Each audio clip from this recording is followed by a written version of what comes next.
Agriculture scientists of the SAARC member nations are attending a conference in Kathmandu to assess the impact of climate change on agriculture sector of the region. Also in this edition of Kantipur News, we have updates about the UN General Assembly emergency meeting, which is to debate a draft resolution demanding an immediate ceasefire in Gaza and the UEFA Champions League. Good evening, I'm Chitrakar and these are the headlines of the hour.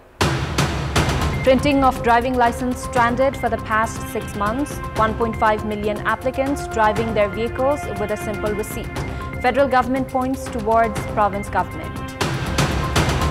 Conference of Agriculture Scientists of SAARC member nations begins in Kathmandu to seek resolutions for the impact of climate change on agriculture and livestock. Emergency meeting of the UN General Assembly called by Egypt and Mauritania against Israel's aggression in Gaza to discuss an immediate humanitarian ceasefire. And Nepal suffer a 10-wicket thrashing from India at the ACC Under-19 Asia Cup, crash out from the group stage of the tournament. Police has arrested an individual with drugs from Samachar, Lalitpur after firing a shot. A team of Kathmandu Valley Crime Investigation Office held Abhinash Rai of Udaipur with ice, a form of drug from Samachar. Police had to fire a shot after Rai tried to attack them while he was being held. Half kilogram of ice has been confiscated from Rai while required investigation is underway. Driving license has not been printed for the past 5 months. 2 months ago, the federal government had claimed of addressing the printing issues within a month. However, despite the lapse of 3 months, the problem has remained intact. The number of individuals applying for driving license has reached 1.5 million. However, there is no certainty regarding the printing process. Saying printing of the license is the jurisdiction of the province, the federal government has been ignoring the issue. However, the province governments have said that they cannot print and distribute the driving license anytime soon. This uncertainty is likely to further complicate the situation. Many individuals have been driving their vehicles with the receipt of driving license test clearance for more than a year. They also face the warning of traffic police regarding carrying a driving license and therefore reach the transport office with expectations of receiving their license. A total of 1.5 million such individuals have yet to receive their driving license for the past 2 years. The Department of Transport Management, which shoulders the responsibility of providing printed driving licenses to 32 offices across the country, has not been able to print licenses for the past 6 months. It has said that the printing works have come to a halt because of shortage of the card, which includes the electronic chip. The department has not initiated any effort to bring in the required cards. Instead, it has said that the printing of the license was the responsibility of the provinces. Meanwhile, the provinces have said that they cannot print and distribute the license anytime soon. Provinces have said that they cannot address the demand of driving license immediately as they do not have the printing machines. This lack of clarity between the federal and provincial governments has added further plight for the public. They have been applying pressure on the federal government. Despite showing some interest regarding the issue, the federal ministry has not been able to make any changes. It has said that preparations are underway for procurement of additional machines and making the provinces responsible. Around 3,000 to 5,000 service seekers clear the driving license test or renew their licenses each day across the country. Conference of the Agriculture Scientists of the South Asian Association for Regional Cooperation, SAARC member nations, has begun in Kathmandu. The conference is to seek solutions regarding the impact of climate change on agriculture and livestock. Scientists of Nepal Agriculture Research Council have said that the summit will aid in formulating strategies to combat the impact of climate change on agriculture production and food security in SAARC member nations. Realizing the importance of climate change, we are striving to develop the climate resilient technology. With the support of CIMIT, we developed the the heat tolerant variety of maize. With the support of International Rice Research Institute, we developed the flood-tolerant variety and the drought-tolerant variety of rice. Some of the, the water harvesting technology we are developing and promoting, and some kind of, the zero-tillage farming and DSR technology we are promoting from our station, research station. These are the mitigation, the adaptation-related activities we are promoting for minimizing these kind of risk. The participating scientists are to study the impact of climate change on crops, including paddy, wheat, maize, and fish and fruits. The government is to formulate programs on the basis of recommendations furnished by the scientists. The conference will be held for 3 days. Prime Minister Pushpa Kamal Dahal has announced that 3 cities that are associated with Buddhism will be declared as peace cities. Addressing a program organized to announce the comprehensive development project of Ramgram Stupa in Nawalparasi West, Premier Dahal said that efforts have been made to declare Ramgram in Nawalparasi, Lumbini in Rupandehi and Tilaura Kot in Kapilvastu as peace cities by the United Nations for extensive development and promotion of Buddha circuit. Lighting a lamp during the program, Premier Dahal called for world peace. Likewise, Minister for Culture, Tourism and Civil Aviation Sudan Kirati stressed on the need for integrated development of places that are associated with Buddha's life. Viva Panchami, the festival of the celebration of the marriage of Lord Ram and Goddess Sita, has started in Janakpur Dham today. On the first day of the 7-day celebration today, the statues of Lord Ram and Goddess Sita are placed in front of the Janaki temple for devotees to worship. The second day tomorrow is the Fulbari Leela, where the first meeting of Ram and Sita occurred as mentioned in the Ramayana.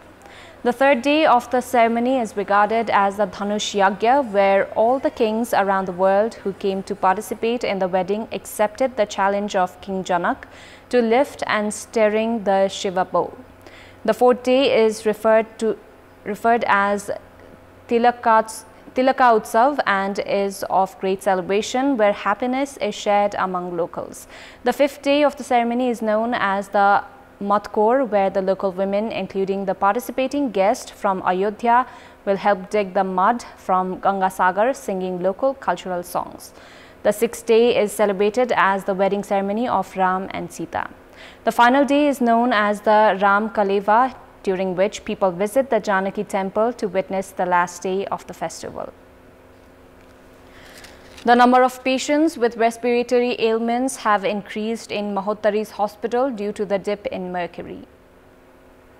The Jaleshwar Hospital in district headquarters and primary health centers in Gaushala and Simsi, along with the health posts in all the 17 local levels of the district, as well as private health institutions, have reported rise in the number of patients with breathing problems and issues related to eyes.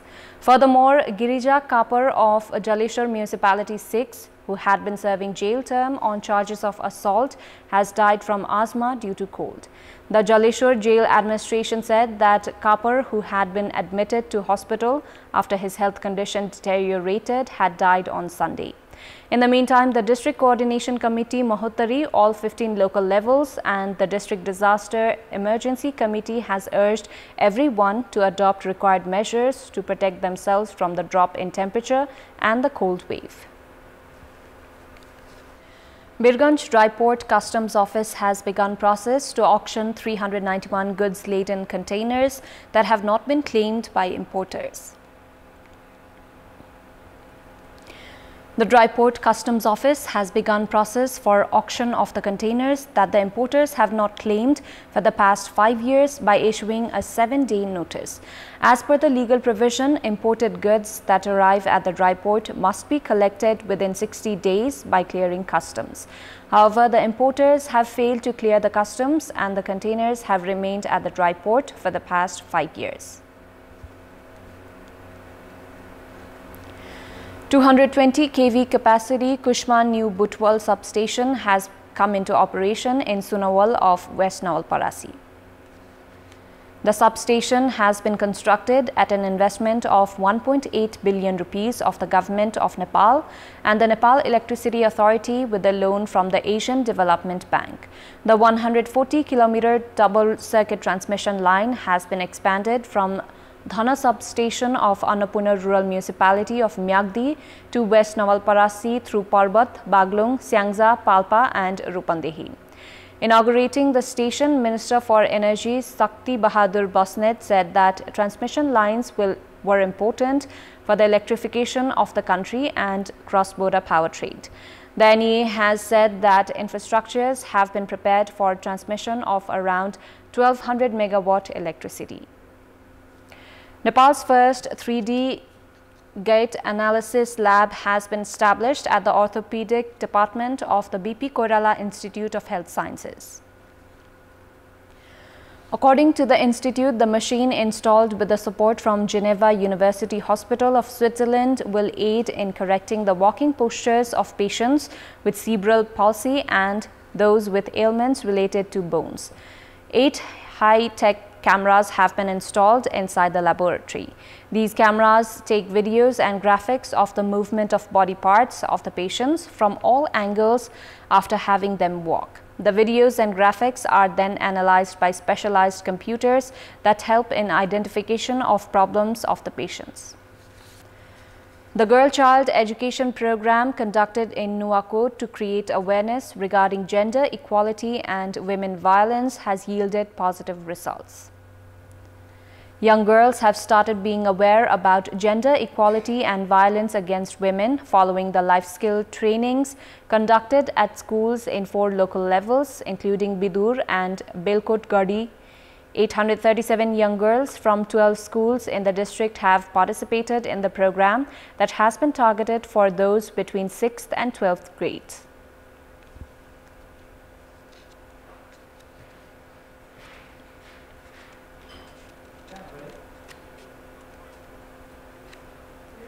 Time now for our segment, Public Pulse, where you text us with your opinion.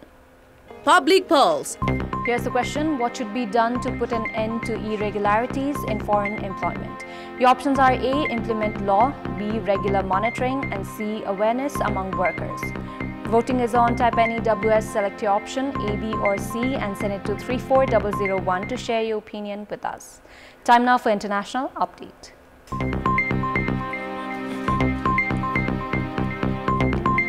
The UN General Assembly is set to convene its members today to discuss an immediate humanitarian ceasefire against Israeli aggression in Gaza.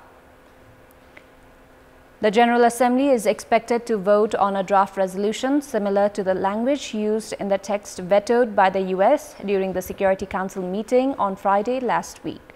The change in this case, however, is that none of the countries from the 193 General Assembly members have veto power. The General Assembly meeting will take place a few months following its previous Gaza discussion on October 27. During the previous meeting, 120 countries voted for a resolution that called for an immediate, durable and sustained humanitarian truce, leading to a cessation of hostilities.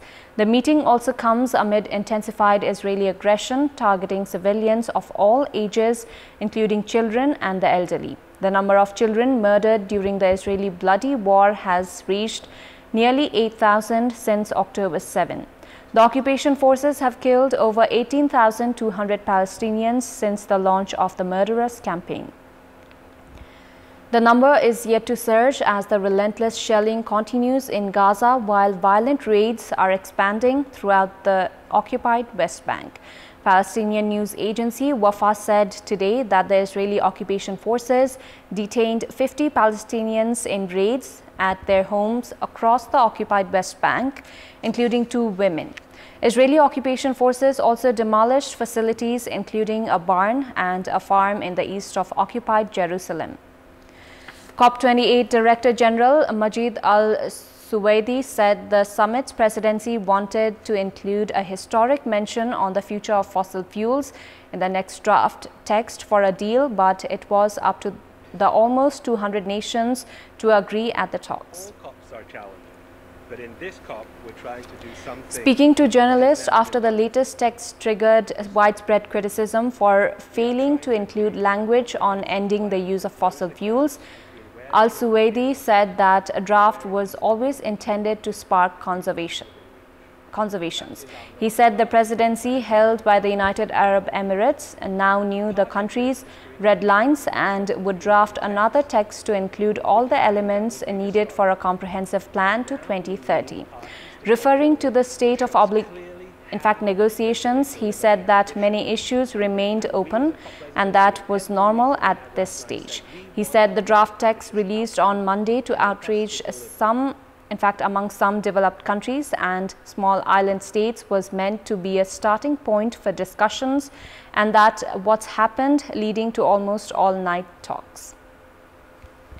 A Japanese court found 3 former soldiers guilty of sexually assaulting a female colleague in a landmark victory for the victim, whose battle for justice challenged taboos in a traditional male-dominated society. The case of former Self-Defense Forces member Rina Gonoi relates to a 2021 incident during her time in the army when she alleged being pinned down by 3 male colleagues who simulated a sex act on her. Gonoi, 24, arrived with her lawyer at Fukushima District Court today to hear the verdict.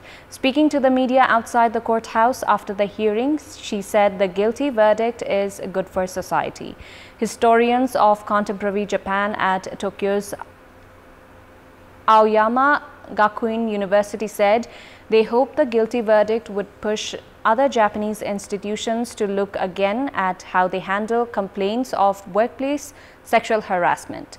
But they also warned that Gonoi's approach of taking her case public was an option that other victims of sexual assault may not wish to take, adding that the hurdles were incredibly high in Japan to be able to come out publicly. Before wrapping up, here's a look at the top stories once again.